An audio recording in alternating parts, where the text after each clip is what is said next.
Quero compartilhar dois versículos com vocês. Um está em Provérbios 14:30, que diz assim: o coração em paz traz vida ao corpo, mas a inveja apodrece os ossos. E em Eclesiastes diz assim: fiquei chocado. Descobri que tudo o que se faz é motivado por ambição e inveja. Que loucura, é inútil, é nadar contra a maré. E aí galera, beleza? Vídeo 112 da nossa série Renovando Nossa Essência. O tema de hoje é inveja. É impossível você prosperar na vida se você ficar com inveja das outras pessoas. Deus te fez, Deus me fez únicos. Nós somos obras-primas de Deus. Cada um de nós fomos feitos por Deus, detalhe por detalhe. Nós temos impressões digitais diferentes. Nossas córneas são diferentes. Não tem um ser humano que seja igual ao outro. Mesmo que sejam gêmeos idênticos, são diferentes. Sem contar na parte emocional, na parte de dons. Estou falando fisicamente mesmo. Não tem um ser humano igual ao outro. Você sabe o que acontece quando a gente fica se comparando? Qual que é, no fundo, na essência disso, a gente se comparar com outra pessoa e a gente desejar ser como outra pessoa? Por exemplo, você gostaria de cantar, ou você gostaria de ter algum dom de oratória, por exemplo. Quando você parte por esse lado, quando você não foca na sua essência, na sua força real, e você fica buscando algo de outra pessoa, na realidade, no fundo, o que você está fazendo desonrando a Deus. Você está falando para Deus assim: Deus, você me criou, só que as qualidades que você colocou em mim, elas não são o bastante. Elas não são o que eu gostaria para mim, elas não são o que eu creio que é melhor para minha vida. Ou seja, você fala assim: Deus, se eu fosse Deus e tivesse me criado, eu teria sido um Deus muito melhor do que você.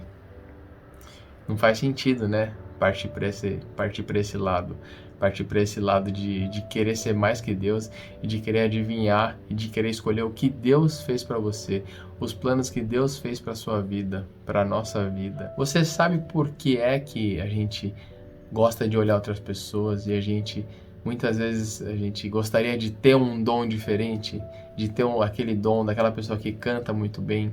Sabe por que a gente admira essas coisas? Porque essas pessoas, elas estão usando a força delas, elas canalizam toda a energia delas, canalizam todo o esforço delas na força que Deus deu para elas.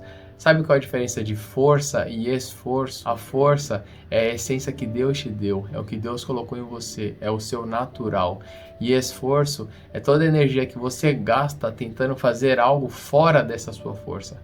Quando você canaliza na sua força, é natural, flui, não tem como segurar. Imagina coisas naturais, imagina a natureza, pensa no sol, pensa em um rio. O rio, a força dele é ele correr, ele encher e esvaziar. O rio é forte? Imagina um rio. Ele corre, ele é muito forte, mas ele não se esforça para fazer o que ele faz. Ele simplesmente faz, ele flui.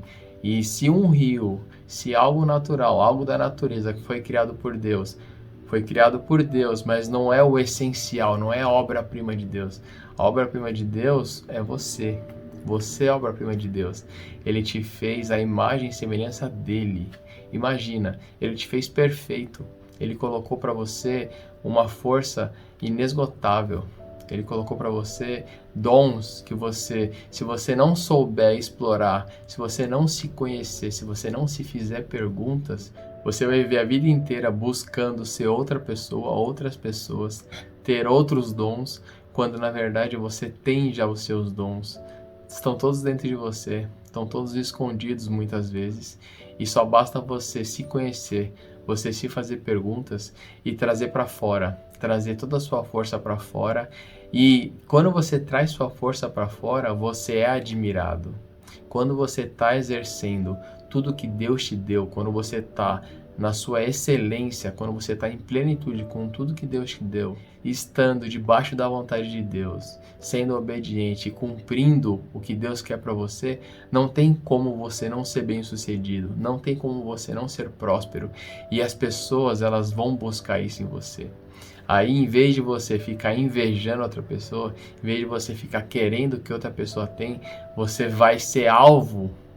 Você vai ser esse objeto do que as pessoas querem. As pessoas vão olhar você e as pessoas vão pensar, o que essa pessoa tem? O que ele tem, eu quero ter também. E esse é o erro. As pessoas querem pegar o que você tem e não tentar descobrir o que é que você fez para desbloquear a sua força. Em vez das pessoas olharem e admirarem outra pessoa porque ela exerce o que Deus a criou para fazer, que ela tem plenitude com o chamado dela, com a essência dela, ela quer ter o que a pessoa tem, em vez dela se inspirar naquela pessoa e buscar o dela, porque todos nós temos essa força interior. A gente só precisa descobrir no que é que você é bom. Se faça perguntas, pergunte para outras pessoas, pergunte para pessoas conhecidas, pergunte para amigos, para familiares, no que você acha que eu sou bom. Faça perguntas, o que eu sou bom e o que eu sou ruim. Existe um estudo que fizeram com alunos sobre leitura dinâmica. Eu não vou lembrar os números exatos, mas assim, só para pegar a ideia principal, eles colocaram 100 alunos para fazer uma leitura, colocaram um texto, e aí desses 100 alunos, 10% desses alunos conseguiram ler 300 palavras em 1 minuto, e o restante leu 100 palavras em 1 minuto. Eles submeteram toda a turma nesse curso de leitura dinâmica. No final do experimento, os 90% que tinham lido 100 palavras aumentaram para 160, ou seja, aumentaram 60% o desempenho deles com o curso. Só que os que tinham lido, os 10% que tinham lido 300 palavras, eles aumentaram para 2.000 palavras, ou seja, os que não tinham muita facilidade, que não tinham o dom dessa leitura dinâmica, eles aumentaram em 60% com um treinamento. Agora, as pessoas que já tinham uma predisposição para isso, que já tinham esse dom da leitura, eles aumentaram 7 vezes mais. Isso aí, o que quer dizer? Que se você se descobrir, se você se conhecer e você focar no que você é bom, no que Deus te fez para fazer, você exponencializa os seus resultados, você prospera e naturalmente as pessoas vão te olhar e elas vão te admirar pelo que você faz, porque você faz bem. Primeiro, você gosta do que você faz e você faz bem, você faz com excelência. A inveja, ela tira o foco de tudo que Deus quer para você, tudo que Deus planejou para sua vida. Ela faz você fugir da sua identidade. Ela faz você perder tempo, você perder energia. A inveja faz você perder seu foco. Ela faz você ficar olhando para os outros e você querer o que os outros têm, querer a casa que o outro tem, o carro que o outro tem. E para isso você acaba se esforçando muito mais. Você fica fazendo esforço em vez de deixar a sua força fluir. Você fica trabalhando muito mais horas do que deveria para conseguir ter a casa, ter o carro que você gostaria. E quando você conquista, você vê que não era nada daquilo, porque você não é feliz. Você faz coisas que você não gosta, você faz coisas por dinheiro. E essas coisas, elas não fazem sentido. Você trabalhar por dinheiro, no fim das contas, não faz sentido algum. E se você conversar com todas as pessoas que são ricas, que já têm dinheiro, que têm liberdade financeira, que alcançaram liberdade financeira, conversa com elas e você vê que, no fim das contas, o dinheiro, ele não traz felicidade e o dinheiro não completa ninguém. Dinheiro, nada material. O que te completa de verdade é saber quem você é ter sua identidade revelada e esperar em Deus e saber que o que Deus fez para você é perfeito. Os planos de Deus para sua vida são perfeitos. Assim como os hábitos, que eles não andam sós, todos os hábitos eles andam acompanhados. Bons hábitos acompanham bons hábitos e vice-versa. A inveja, o pecado é a mesma coisa.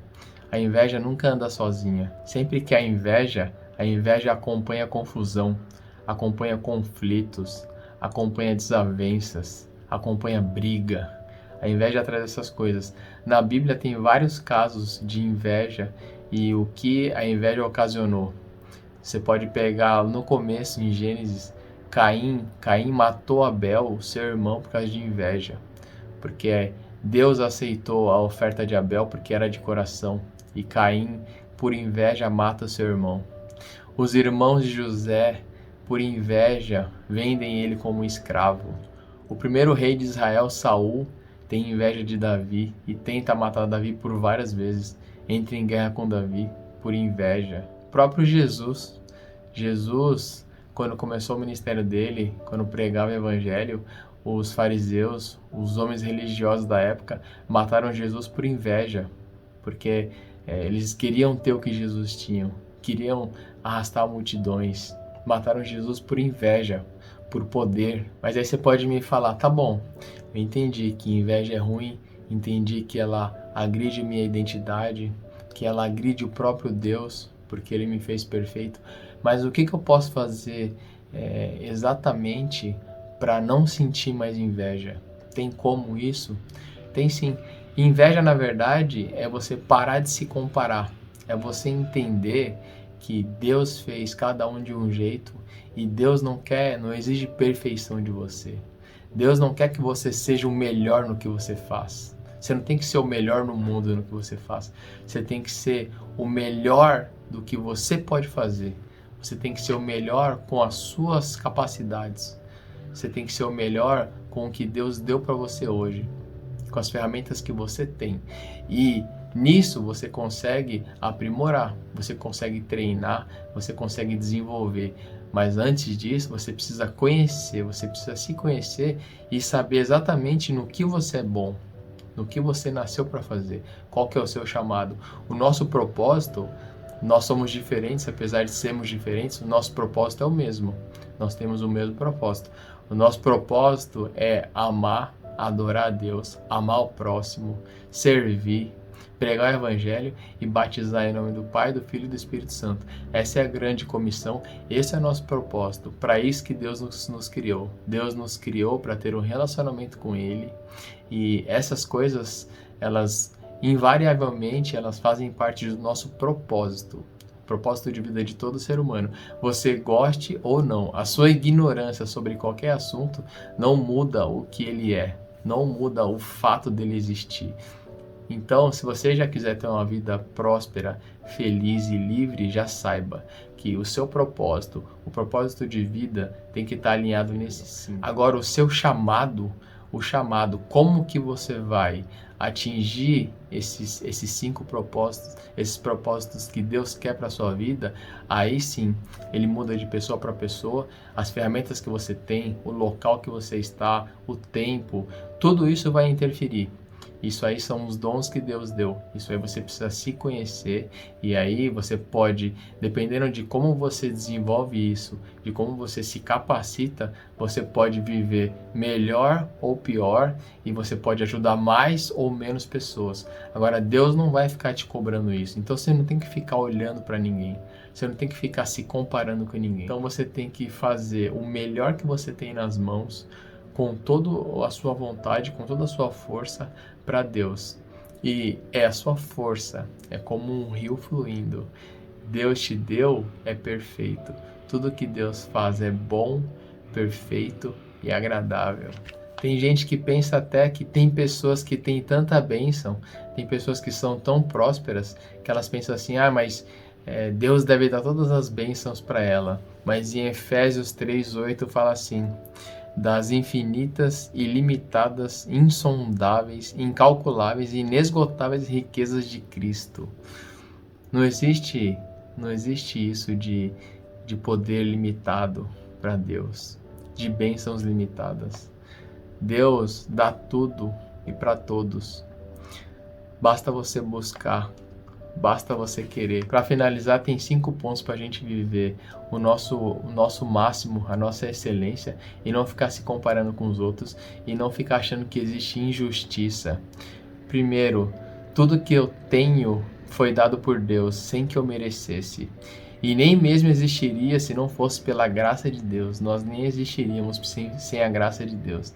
Até o ar que a gente respira é dom de Deus. Segundo, não sei o que Deus sabe e não consigo ver o que Ele vê. Portanto, devo confiar nele. Terceiro, a vida na terra é injusta por causa do pecado, não por causa de Deus. Nossa rebeldia contra Deus afetou todo o planeta. Aqui não é o céu onde tudo funciona perfeitamente. Nada funciona perfeitamente aqui. 4. Deus enviou Jesus para nos salvar no dia do julgamento. Quando ele acertará as contas, corrigirá todas as coisas erradas e executará a justiça. E 5. Não foi justo Jesus morrer no nosso lugar. Não foi justo Jesus morrer pelos nossos pecados, mas mesmo assim ele morreu. Então, o que é justo? O que é correto? O que é certo? Para de ficar se vitimizando, para de ficar se comparando com outras pessoas. Tudo o que você precisa, você tem, está dentro de você.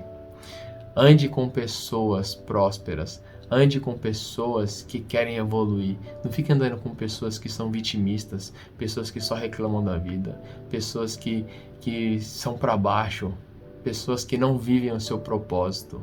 Comece a andar com pessoas que vivem o propósito, que querem servir o reino, que querem realmente fazer a diferença, que querem ser a diferença. Beleza? Essa foi a mensagem de hoje. Fiquem com Deus e até a próxima.